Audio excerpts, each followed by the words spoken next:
स्त्री को नहीं प्रथम थर पर मुह खोलिले स्वामी रॉबर्ट भद्रा। उपनिर्वाचन में प्रियंका प्रार्थी होगा नहीं घोषणा होगा पर सामना को आसिले रॉबर्ट। कहले प्रियंका संसद में जोग देबा परी मु भी सक्रिय राजनीति में जोग दे पारे।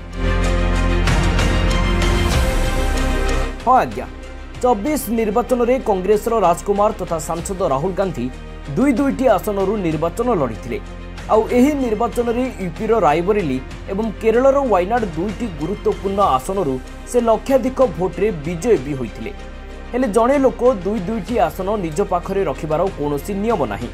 तेणु राहुल को गोटे आसन छाड़ा पड़ा आउ से दलीय कर्मकर्ता उपस्थित में रायबरेली आसन निज पाखरे रखी वायनाड आसन इस्तीफा देले आउ सेही वायनाड आसन पुणी थरे उपनिर्वाचन लड़ाकू प्रथम थर पर निज भौणी प्रियंका गांधी भद्रा को सुजोग देले। आउ तापरे सामना को आसिला प्रियंका को स्वामी रॉबर्ट भद्रा प्रतिक्रिया।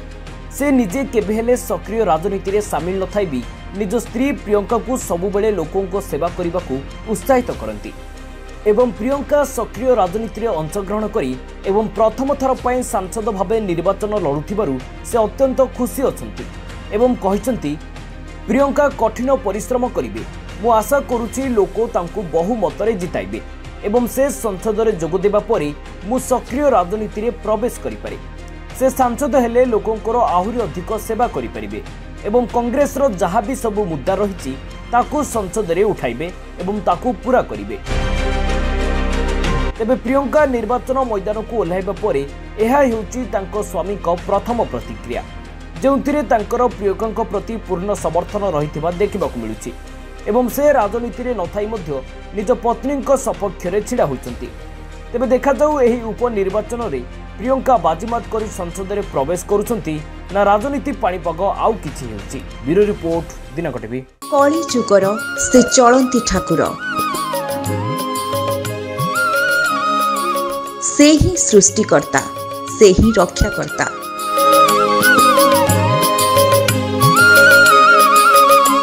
सारा जगत देखे तांको लीला खेला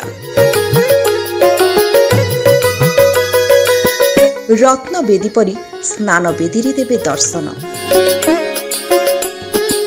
मंदिर छाड़ी मुक्ताकाश को आसिबे मौड़मणि भक्तर भक्ति रे उछुलिब बड़दाण्ड। दुनिया देखिब दारुदियंक दिव्य स्नान। महाबाहुंक महास्नान को नहीं स्वतंत्र कार्यक्रम स्नान बेदी रे श्रीजीव। आसंता 22 तारिख पुरी सीधा प्रसारण केवल दिनांक टीवी रे।